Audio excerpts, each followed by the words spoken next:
జై హరిహర. ఈరోజు నేను నెగిటివ్ ఎనర్జీ పోవడం కోసం మనం క్లీన్ చేసుకుంటాం కండి ప్రతిరోజు ఇంటిని.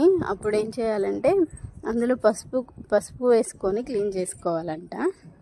అలా ఎందుకు అనేది నాకు తెలియదు, కానీ సాక్షాత్తు లక్ష్మీ నరసింహస్వామి ఈ ఇంటిని శుభ్రం చేసుకునేటప్పుడు పసుపు వేసుకొని రూమ్ శుభ్రం చేసుకోమని నాకు చెప్పారనమాట.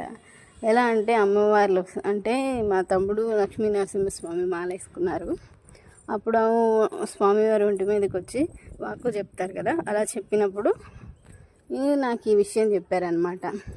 ప్రతిరోజు చిటికెడు పసుపు వేసుకొని రూమ్ క్లీన్ చేసుకోమనేసి చెప్పారు. ఆ విషయాన్ని నేను మీతో షేర్ చేసుకోవాలనుకుంటున్నా. ఉప్పు వేస్తారు నెగిటివ్ ఎనర్జీ పోవడం కోసం.